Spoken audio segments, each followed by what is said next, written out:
3 ഘട്ടമായിട്ടാണ് PTSDയുടെ ലക്ഷണങ്ങൾ പറയുന്നത്. ആദ്യമായിട്ട് ആഘാതകരമായ സംഭവം വീണ്ടും അനുഭവിക്കുക, അസ്വസ്ഥമാക്കുന്ന ഓർമ്മകൾ, ഫ്ലാഷ് ബാക്കുകൾ, പേടി സ്വപ്നങ്ങൾ, ആഘാതത്തെക്കുറിച്ച് ഓർമ്മിപ്പിക്കുമ്പോൾ തീവ്രമായ വിഷമം അനുഭവപ്പെടുന്ന അവസ്ഥ. ഇതൊക്കെയാണ് PTSDയുടെ ലക്ഷണങ്ങൾ. ശാരീരികമായി കാണപ്പെടുന്ന ലക്ഷണങ്ങൾ ഹൃദയമിടിപ്പ് ഉയരുന്നത്, വേഗത്തിലുള്ള ശ്വസനം, ഓക്കാനം, പേശികളുടെ പിരിമുറുക്കം, വിയർപ്പ് എന്നിവയാണ്.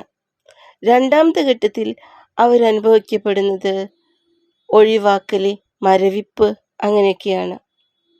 ആഘാതത്തെ ഓർമ്മിപ്പിക്കുന്ന പ്രവർത്തനങ്ങൾ, സ്ഥലങ്ങൾ, ചിന്തകൾ അല്ലെങ്കിൽ വികാരങ്ങൾ എന്നിവ പരമാവധി ഒഴിവാക്കേണ്ടതാണ്. ആഘാതത്തിൻ്റെ പ്രധാന വശങ്ങൾ ഓർക്കാനുള്ള ബുദ്ധിമുട്ട് അവർക്കുണ്ടാവുന്നതാണ്. പൊതുവെ പ്രവർത്തനങ്ങളിലും ജീവിതത്തിലും താല്പര്യം നഷ്ടപ്പെടുന്ന അവസ്ഥ, മറ്റുള്ളവരിൽ നിന്നും വേർപ്പെടുത്തിയ വൈകാരികമായി മരവിപ്പ് അനുഭവപ്പെടുന്നു. പരിമിതമായ ഭാവിയെക്കുറിച്ചുള്ള ബോധം അതവരെ അലട്ടുന്നുണ്ട്. സാധാരണയായുള്ള ജീവിതം ഇനി എനിക്ക് സാധ്യമാണോ? വിവാഹം കഴിക്കുന്നത് സാധ്യമാണോ? ഇനി ഒരു കരിയർ നേടുന്നത് സാധ്യമാണോ? അങ്ങനെയൊക്കെയുള്ള അവരതിനെക്കുറിച്ചൊന്നും പ്രതീക്ഷിക്കുന്നില്ല. മൂന്നാമതായി PTSDയുടെ ലക്ഷണങ്ങളിൽ വരുന്നത് വർദ്ധിച്ച ഉത്കണ്ഠയും വൈകാരികമായ ഉത്തേജനവുമാണ്. ഉറങ്ങാനുള്ള ബുദ്ധിമുട്ടുണ്ടായിരിക്കും. കോപത്താൽ പൊട്ടിത്തെറിക്കുന്ന അവസ്ഥയുണ്ടാവും. ശ്രദ്ധ കേന്ദ്രീകരിക്കാനുള്ള ബുദ്ധിമുട്ടുണ്ടാവും. എപ്പോഴും വിജിലൻ്റ് ആയിരിക്കും. ആന്തലും ഞെട്ടലും അനുഭവപ്പെടുന്നുണ്ടായിരിക്കും.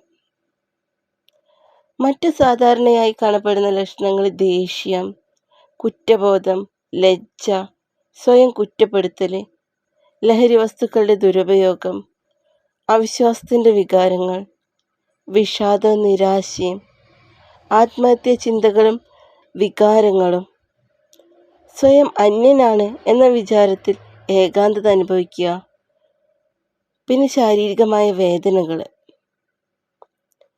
കുട്ടികളിലും കൗമാരക്കാരിലും കാണപ്പെടുന്ന ലക്ഷണങ്ങൾ എന്തെല്ലാമാണെന്ന് നമുക്ക് നോക്കാം.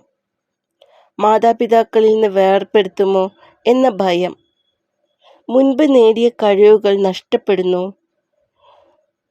ടോയ്ലറ്റ് പരിശീലനം അങ്ങനെയൊക്കെയുള്ള കാര്യങ്ങൾ നഷ്ടപ്പെടുന്നു എന്നുള്ള ഒരു പേടി. മൂന്നാമതായി തിരിച്ചറിയാനാകുന്ന ഉള്ളടക്കമില്ലാത്ത ഉറക്ക പ്രശ്നങ്ങളും പേടി സ്വപ്നങ്ങളും. നാലാമതായി ട്രോമയുടെ വശങ്ങൾ ആവർത്തിക്കുന്ന നിർബന്ധിതമായ കളി. അഞ്ചാമതായി ആഘാതവുമായി ബന്ധമില്ലാത്തതായി തോന്നുന്ന പുതിയ ഭയങ്ങളും ഉത്കണ്ഠകളും, രാക്ഷസന്മാരോടുള്ള ഭയം അങ്ങനെയൊക്കെ. ആറാമതായി നാടകങ്ങൾ, കഥകൾ, ഡ്രോയിങ്ങുകൾ എന്നിവയിലൂടെ ആഘാതങ്ങൾ പുറത്തേക്കെടുക്കുന്ന അവസ്ഥ. ഏഴാമതായി വ്യക്തമായ കാരണമില്ലാതെ വേദനയും ദേഷ്യവും ആക്രമണവും കാണിക്കുന്നതാണ്. ഇവയെല്ലാമാണ് പോസ്റ്റ് ട്രോമാറ്റിക് സ്ട്രെസ് ഡിസോർഡറിൻ്റെ ലക്ഷണങ്ങൾ.